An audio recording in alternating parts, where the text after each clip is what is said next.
ngarang na handagi ay sa se chiri da laga ki puchin khongchat ai ba khongchat sigi tamta yamna thawai yauna dagi mayam da su ai media ke da su yam na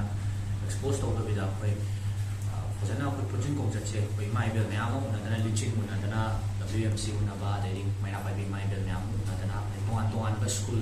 milal kamai ba dai school ahum mari musu chacharo da speech speed na amna koi low profile na hai ta da program che yamen exposure to da bida khara pick na tok jam ni program che ado sigi program to ri nei chayak chi da su ngarang si khang khang da na guwahati da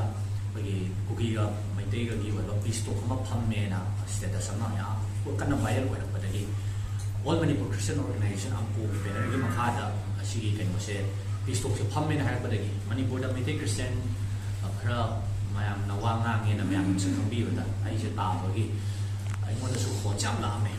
da khang khang da na kuki na propaganda si ani gum to re marui na wari sana yaw si ai ne na kana santor pa ma ai se adu marang de clarification je ngasi sai press ko tam de clarification tam dai mayam bi je ge di ai no ne khuni shure mari ni shure ngasi ga ai ji de le ba puchin ko ta ai ba si gi tam te me te ge je na me ama ma kunna da na ji ji da kamai to da na koi santi phajana le la kan da koi ge si nong su thong se kaya mo tam na maru oi ge hai ba si ki matang da su ai tapaki praja mai de nam su pau tam na ru dam te kan na siam cha ja ga le ja bani da kuki na sai gi propaganda si ai na peace talk si ni set to ne na hai ba ma number 1 chan to e aduga adugi chayak se de khang khang da na young kuki hai ba koi gi moi gi group amana kuki jo pastor da moi na chithi ma marang si i adu chithi si am su strong mai moi ni bi se ai na maram oira kan da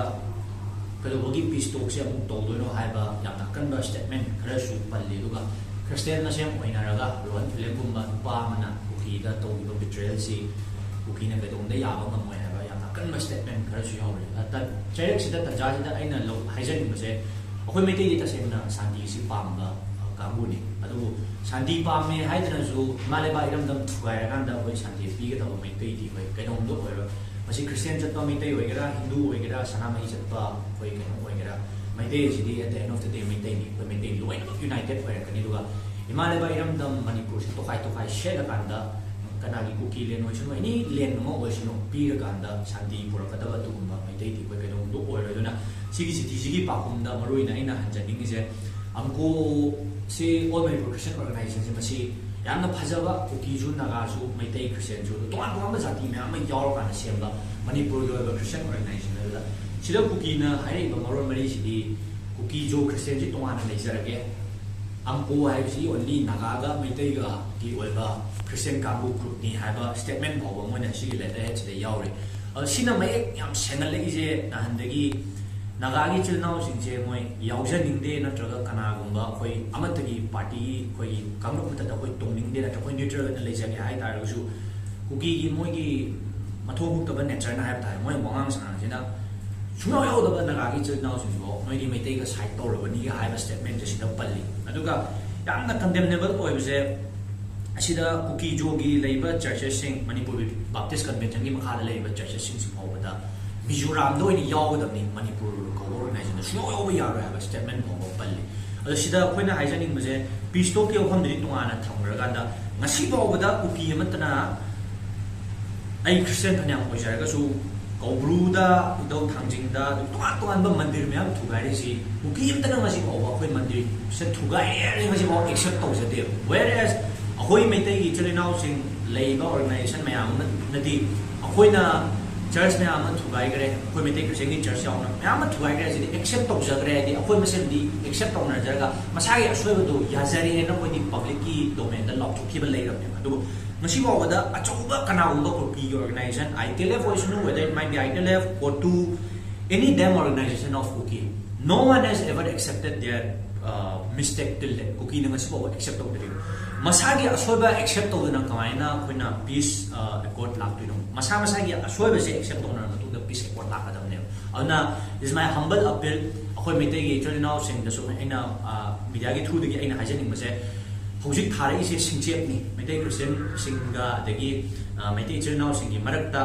si sina misunderstanding ma create to ra kan da akoi ma se marakta su khana ni bagi pot ma so ina ho phange do na akoi yari ma kai united oina le si We stand for Manipur, we stand for the territorial integrity of Manipur. Christian oishunu, Ama oishunu, Hindu oishunu, Manipur thugai gani na haira abadi Manipur thugai dana bagi tamam ta role lo bada. I should estimate Christian Ama waina I di chongtok shara kanda Manipur kai dana ba hona jagani. In the meantime, Kuki da when media gi through that we want to give this message that over tawani. Kuki na thugai gi ba church exposed to bagi tamam ta asi bawa Judah spirit aba ming pangaga I lady I came south de kanam ta da sumaro de. To bada bu masana to giba soy badu di masana accept to na matunda peace accord hai wari je ya tana la kadam duna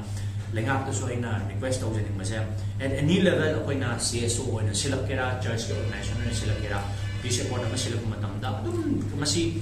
initiative adum no view encourage to view si ba na gi ba mung sing du gi de ko yam mai te du sadi pam di kang pani mak ta loi le ram mani aduna santi ji kamai pro se ge hai ta ga di at any cost that territorial integrity compromise to the separate administration be the Sandy Pork Hierarchy of Way Sandy Pork Body, State Luda, away as a maintain going up with them, some to thank you. Nagagis now in the issue initiate Toxic, I have a hold of the happy like to go Matanga Tami and kind of way, Watiumba, Limapu, Toxic one, and they come over the Marang supports a variety of Madame Chida. According to information, is there I'm more than there. MCCM the later day, may take a central council Manipur, the idea like the international may take a central the idea like this. After the platform to the idea like you, the Kanana, Karamba, self vested agenda, the Tawino, Sandora Sukai, no to come to Sigi Marang Yang Buki, and Harry is you cookie Joe Pastor, wait about the name when say, and she should imagine you have an interest in when peace. Kadi knows how to take she watch it. She does involvement like Liban, me, I'm a home of Karana, I say, who is happy to conflict when I'm not the was a gay no clear to